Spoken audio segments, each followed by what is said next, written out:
Muy buenos días. ¿Alguna vez te ha sucedido que cuando crees que ya lo sabes todo, te sorprendes y descubres nuevas cosas? A mí me sucede mucho cuando voy manejando. Yo soy muy malo para manejar. Los que se han subido a mi carro conmigo lo saben muy bien. Y cuando yo creo que ya conozco muy bien la ruta, alguien que está conmigo y que se ha subido primero me dice: "No, padre, está agarrando el camino más largo, véngase por acá". Y descubro nuevos atajos, nuevas formas. Siempre hay que tener esa actitud de dejarnos sorprender. Bien, cuando leí el evangelio del día de hoy, es un evangelio que curiosamente lo he predicado en estos últimos días varias veces, sin proponérmelo. Cuando lo leo digo, pues ya me lo sé. Pero cuando empiezo a leerlo y volver a leerlo y volver a leerlo como si fuera la primera vez y tratando de quitarme todo prejuicio, descubro una nueva ruta. Descubro una nueva forma de leer este evangelio y me ha llenado de tanta alegría, me llena de tanta emoción, porque indudablemente Jesús sigue hablando a mi corazón, a pesar de que yo crea que ya lo conozco todo. Jesús me muestra nuevos rutos, nuevas rutas, nuevos atajos de cómo llegar a Él o cómo Él quiere llegar a mi corazón. Escucha con atención el evangelio, dice así. En aquel tiempo, Jesús estaba a orillas del lago de Genesaret, y la gente se agrupaba en torno suyo para oír la palabra de Dios. Jesús vio 2 barcas que estaban junto a la orilla. Los pescadores habían desembarcado y estaban lavando las redes. Subió Jesús a una de las barcas, la de Simón, y le pidió que alejara un poco de tierra, y sentado en la barca enseñaba a la multitud. Cuando acabó de hablar, dijo a Simón: "Lleva la barca mar adentro y echen sus redes para pescar". Simón replicó: "Maestro, hemos trabajado toda la noche y no hemos pescado nada, pero confiando en tu palabra, echaré las redes". Así lo hizo, y cogieron tal cantidad de pescados que las redes se rompían. Entonces hicieron señas a sus compañeros que estaban en la otra barca para que vinieran a ayudarlos. Vinieron ellos y llenaron tanto las 2 barcas que casi se hundían. Al ver esto, Simón Pedro se arrojó a los pies de Jesús y le dijo: "Apártate de mí, Señor, porque soy un pecador". Porque tanto él como sus compañeros estaban llenos de asombro al ver la pesca que habían conseguido. Lo mismo le pasaba a Santiago y a Juan, hijos de Zebedeo, que eran compañeros de Simón. Entonces Jesús le dijo a Simón: "No temas, desde ahora serás pescador de hombres". Luego llevaron las barcas a tierra y dejándolo todo, lo siguieron. No temas, desde ahora serás pescador de hombres. Cuando leía este texto, muchas veces me sorprendía el milagro de Jesús, la fuerza, la confianza, echen las redes y la multiplicación, el miedo y el asombro que los discípulos tenían al ver a Jesús. Por supuesto, las primeras veces que yo leía el evangelio me asombraba mucho ver los milagros que Jesús hacía. Ahora, cuando leo este evangelio, me sorprende más la actitud de Pedro. Y es que efectivamente, solamente piensa en esto. Jesús ya sabemos que Jesús hace milagros. Esperamos que Jesús haga milagros. Sabemos que Dios hace milagros. Eso no me sorprende más. Me sorprende la actitud de las personas. Y en este caso la actitud de Pedro. Porque Pedro ya había tratado de pescar toda la noche sin éxito. No habían pescado nada. ¿Puedes imaginarte la frustración de un pescador? ¿Puedes imaginarte la frustración que tenía de no haber podido pescar nada? En aquel entonces no era como ahora, que podían tener sus reservas, su cuenta en el banco y cosas por el estilo. No. En aquel entonces los pescadores vivían del día. Y seguramente él ha de haber tratado una vez y otra vez y otra vez durante toda la noche, estar lanzando las redes y nada, volver a lanzarlas y nada, volver a lanzarlas y nada. Y la frustración que tendría en su corazón. Decepcionados ya cuando el sol sale, cuando el calor del día empieza a aumentar, que los peces se esconden, se van a lo profundo, ¿verdad? Los que saben de pesca en ciertos peces, que seguramente era lo de la región, porque el pescador iba a pescar en la noche, ¿verdad? Pues los peces ya no salen en la mañana. Si en la noche es difícil, pues en la mañana ya era imposible. Pedro está en la orilla, tristeza, limpiando las redes, quitándoles toda la lama, quitándole todos los corales que se podían haber atorado, qué sé yo, estaban limpiándolas para guardarlas y esperar la siguiente noche. Jesús llega con un motín de gente, habla con Pedro, se sube a la barca, Pedro empieza ahí lavando las redes a escuchar a Jesús y Jesús le hace la invitación más loca, rema mar adentro y lanza las redes. A mí me sorprende la actitud de Pedro, porque Pedro podría haber estado totalmente cansado, Pedro podría haber estado totalmente frustrado, no lo sé, imagina cómo estaría. Y llega, ¿y qué es lo que le dice? Y Pedro sabe muy bien, él es pescador, Pedro sabe muy bien lo que hace y le dice claramente, maestro, hemos trabajado toda la noche y no hemos pescado nada.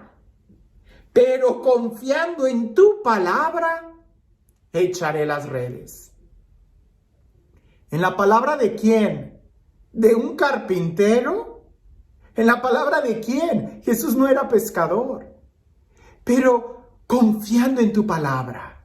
Y eso es lo que a mí me sorprende en esta ocasión. No de que el milagro haya sucedido. Sabemos que Dios hace milagros. El primer milagro es que Pedro haya confiado, que Pedro haya escuchado la palabra, que Pedro, a pesar de su cansancio, haya lanzado las redes. Y lo hizo. Dio ese extra, no confiado en sus fuerzas, sino en las fuerzas de Él.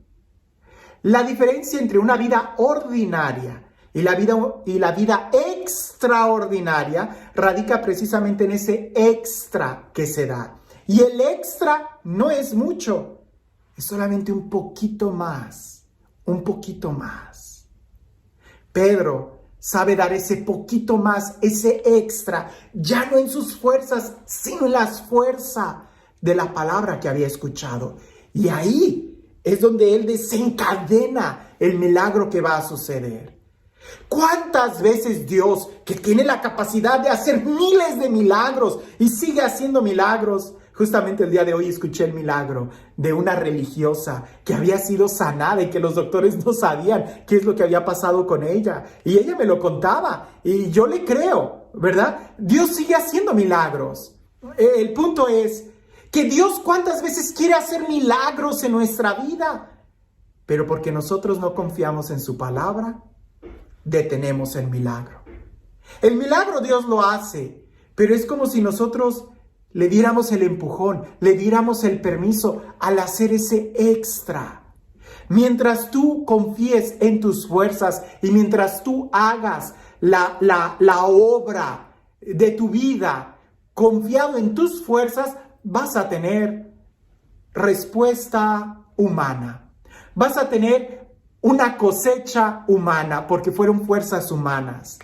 Pero en el momento en que ya estés cansado, en el momento en que no puedas más, en el momento en que todo parece ilógico, si en la noche no pesqué, en la mañana menos, ya traté, tú eres carpintero, ¿tú qué vas a...? En el momento en que la lógica ya no funcione, en el momento en que tu fuerza ya no funcione, ahí es donde se da el extra. Ahí es donde se confía en la palabra de Dios y ahí es donde dejamos que Él actúe en nuestras vidas. Cuando tú actúas con tus propias fuerzas, respuesta humana vas a tener. Cuando actúas confiado en la palabra de Jesús, en la palabra de Dios, es cuando entonces el resultado que vas a tener ya no va a ser humano, va a ser divino. Porque estás confiado en Él, porque estás usando la fuerza que viene de Él y no la tuya. ¿Quieres resultados humanos? Hazlo con tus fuerzas. ¿Quieres resultados divinos? Cánsate. Y cuando todo parezca ilógico, confía en la palabra de Dios. Escucha lo que Dios te dice, porque Dios parece que se mueve cuando estamos cansados. Es ahí donde abrimos la puerta a que suceda la pesca milagrosa en nuestra vida. No cuando confiamos en nuestra fuerza o en nuestra inteligencia, sino cuando confiamos en la de Él. Por eso te digo, cuando leí este evangelio, lo que me sorprendía era la actitud de Pedro. Pedro confió. Pedro lo intentó de nuevo. No en sus fuerzas. No, si de pesca se trata, Pedro era más experto que Jesús. Pero aquí no entra la lógica humana, entra la lógica divina. Y en esa hay que confiar. Porque razones y justificaciones para abandonar, para soltar la toalla, colgar la toalla o lavar las redes, tendremos muchas. Pero solamente el amor es el que nos va a mover a dar ese extra. ¿Quieres tener una vida extraordinaria? Pues al ordinario de tu vida ponle ese extra y verás cómo se convierte en algo extraordinario. Y al final Jesús no se quedó ahí. Invitó a Pedro a otro nivel, ya no a pescar peces, sino ahora a pescar seres humanos para el reino de Dios. Y eso va a implicar mucha más confianza en la palabra de Dios. ¿Quieres cosas grandes? Implicará mucha confianza y mucho extra, no en tus fuerzas, sino cuando ya no puedes más, en las de Él. Y este Dios, el Dios de la vida, el Dios del amor, el Dios de la plenitud, el Dios de la gracia, que sea Él quien el día de hoy te bendiga, en el nombre del Padre, del Hijo y del Espíritu Santo. Cuentan una vez que había un hombre muy religioso, católico, cristiano, que vio a un hombre que era musulmán o que era quizás un budista, ¿no? Alguien que nunca había oído hablar de Jesús, un budista. Y este cristiano que iba caminando al verlo, dijo, lo voy a evangelizar. Abre la Biblia y le dice, oiga, ¿me permite leerle una parte de la Sagrada Escritura? Y aquel hombre budista le dice, sí, claro, puedes hacerlo. Y él empieza a leer un texto de las bienaventuranzas. Lee un renglón y el budista le dice, quien haya escrito eso ha de haber sido una persona muy sabia. Y siguió leyendo el cristiano y hace una pausa. Y el budista se queda muy sorprendido y dice, quien haya escrito esas líneas debió de haber tenido una espiritualidad muy genuina. Y el cristiano sigue leyendo las bienaventuranzas, hace una pausa y el budista dice, ese hombre debió de haber tenido un encuentro con la divinidad. Y el cristiano sigue leyendo las bienaventuranzas y cuando termina voltea a verlo y el budista dice, no, eso lo debió de haber escrito Dios mismo. Oh, el cristiano regresa bien contento y va y platica con el párroco y le dice, padre, fíjese lo que acabo de hacer. Evangelicé, sucedió esto con un budista y estuve leyendo la escritura y me siento muy orgulloso, me siento muy contento. Y el sacerdote, ya avanzado en años, en experiencia y en espiritualidad, le dice, yo creo que Dios puede convertir a un budista en cristiano. Por supuesto, Dios te puede usar a ti como un instrumento de su gracia. Pero lo que me da tristeza es de que tú, al estar confiado tanto en tu fuerza, estás a punto de perder la esencia del cristiano. Confiar en Dios y no en nosotros mismos. El cristiano es el que se deja llevar por el Espíritu Santo, el que tiene esa confianza en la palabra de Dios. Así que el evangelio del día de hoy en realidad me confronta. Cuando yo hago algo para Dios o en mi vida, lo hago confiado en mis fuerzas, en mi capacidad, en mis talentos, en mi inteligencia o en la palabra de Jesús. Que tengas un excelente día.